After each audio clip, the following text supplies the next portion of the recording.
Hello everyone, and welcome back to Quicks14's blog. We're continuing on, going from level 72 to 73 here, pretty much leaving right where we left off. I'd have some little tidbits to note. I have a little bit more experience, as you'll see when the overlays are down, than I did when I left. I ran a couple of a couple of instances, and because of that, my XP did go up. So, and I haven't been recording a lot of instances lately, and I don't know if any of you care about that or not, but the main reason for that is because, well, you're going to be seeing these instances anyway again when I go through them on heroic. So, excuse me, as you can still hear, I'm still trying to get over this sickness and everything. So that was to get the harpoon mechanism, which we did, and now you go into the hut, the same area, use the little spirit thing to watch this little scene here play out, and you will get that quest done. That's 2 quests, excuse me, right there, finished. There is an upcoming possible spoiler alert, and some incentive, I think, to coming to Howling Fjord compared to Born Tundra. As we come out here, you're going to see we're going to run into the Lich King, and there's going to be a little Lich King thing here. And there he is. He's right over there. I go ahead and check him out. I'm like, oh my gosh, boom! And this little cutscene plays out, if you will. You can't move, you can't do anything, he just talks. It is actually, as you can see, there's text here, but it actually is narrated in-game. Pretty much all the Lich King dialogue in-game that I've encountered so far,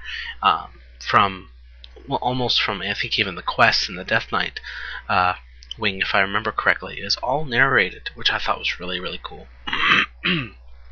So this is a little cute little thing here, and I love what he does. He's explaining that you don't have enough power for him to go ahead and use you yet. No, you have to become more powerful before he'll add you to his army, and just to prove it to his little pets, you know, that are with him and everything, he goes ahead and just kills you with a spell. Doesn't even bother using Frostmourne, just uses a little spell to kill you real easy, just to prove his point. And that's the deal with that, which I thought was cute. No big deal. The graveyard's like right next door. Real easy, real fix. I thought that was funny as hell. I thought that was really cool. I didn't care if I died or not. And that's pretty much it. For that, you go ahead and turn those quests in. As you can see, I was trying to get up there and I couldn't. So we go ahead and move on here, and you go ahead, and this is the last quest that I have of these 3 that you can see, and this is in the cave where the dogs are in that little pit where that dwarf was hanging up by the hook. You go in there, you go ahead and attack this guy here. He's a mystic, and then right behind him, as you can see, sparkling there, is what you're after, and these are battle plants. With all 3 of those quests complete, you go ahead and head back to the starting area here. Go ahead and turn them all in, and now we're finally going to span out away from this starting point. Yeah, as you can see, my experience is already above 25-30% before I even turn these quests in from doing those instances. I did a couple instances. I did the Old Kingdom instances, and I did do a little bit of Utgard Keep, about half of it, before it fell apart. I did finish Utgard Keep earlier, my last one after this, and so on, and also Aurel's Nujrub, as you can see up there. And again, I didn't record any of that, but you will see it pretty much in its entirety when I run it through it on heroics. I think that'll make more sense than running through it again. So you get some quests to go all around, and what I'm doing right now is I'm going to the various spots where I've been given quests and just collecting quests all around for all the different spots I can find. There's about 3 different spots. There's one not too far from the starting camp. That was the first one you saw. Then there's that little dwarf camp with the Explorers League that you just saw there. And then finally you have the fort here. And there's also a flight point here. This is your second flight point. Now, if you have Dalaran open already, like you got ported there, and you open up the flight point there, and then open up the flight point on Dragonblight already, and then open the flight point here as well the other one, you could now fly from Dalaran all the way down to here. So, just a little tidbit for you people who are wondering about that. Obviously, I have a lot of these flight points already opened. especially from Dalaran to Dragonblight and then down into here. So you go ahead and do that. We're going to turn in, and we're going to start doing some quests. I believe not here. I go ahead and grab some quests here, but this is not the first quest we're going to do. Right now I'm just gathering quests, and then I decide to go ahead and go back to the first place you saw me get a quest from. Getting one more quest from this fort here, and it's in the end. Excuse me.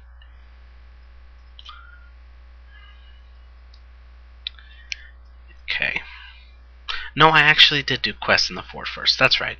Okay, so the first quest is up. We got 2 quests here we can actually do real easy. Shovel Tusk Soup again, and the cannonballs that you get on the way into the fort. As you can see, there's some little powder or whatever sparkling over there. That's for the cannonballs. And the Shovel Tusk Stags. Shovel Tusk Stags, any of the Shovel Tusks around here, can drop meat.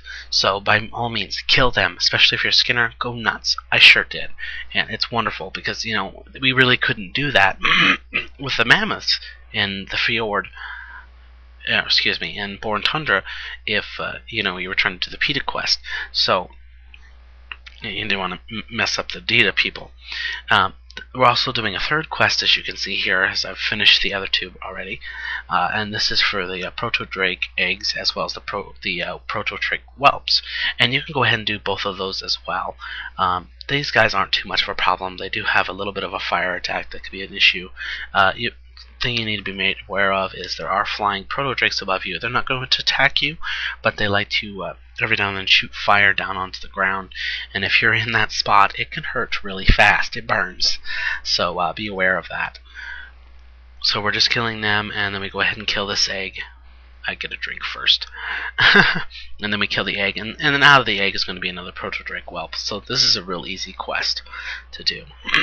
You'll then get another quest as well from a treant ancient, I should say, who is not too far away, and go ahead and get those quests from him as well. Most of the quests that you're going to start doing at the fort is going to be in this little area here, and you're going to get quite a few more quests to do in here. Not very hard at all.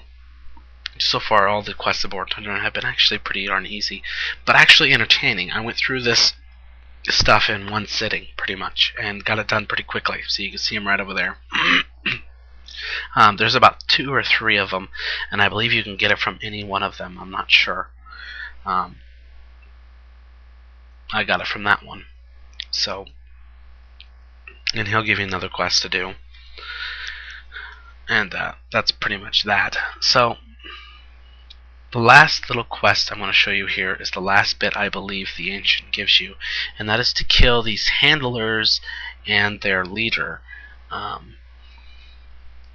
you can see, I got kind of overwhelmed here, but I am kicking butt, as usual. The handlers, nothing too important to note. They do like to spawn minions, and please be aware that if you do kill their minion, they're going to spawn another if you give them enough time. Their minions aren't very hard to kill. They're even lesser than the other regular Proto-Drake whelps. So, but if you give them enough time, they will spawn another minion, which I thought was very interesting. Hadn't seen that before. So just keep that in mind with these handlers. Otherwise, they're not too hard.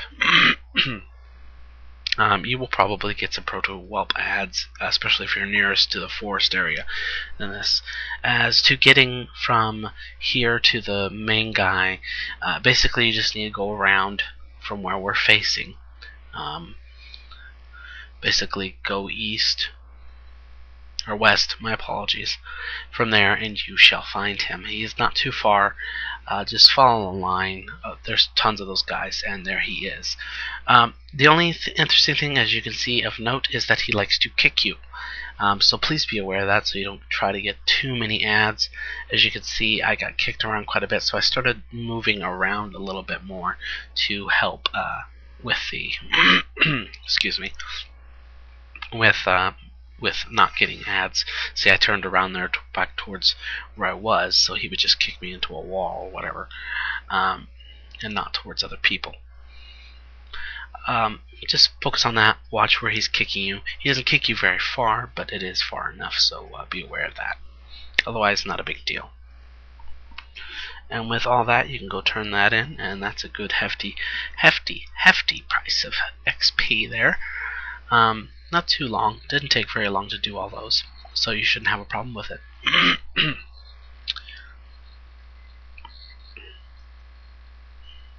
So here we are, just going to be turning in at least turning in a couple of these here as we end the video and get ready to go to part 2. I was trying to figure out what I wanted. They both give you really good XP, and the shovel tusk soup gives you some really nice soup that you can use to drink. So more to come as we go to level 73. Stay tuned for part 2.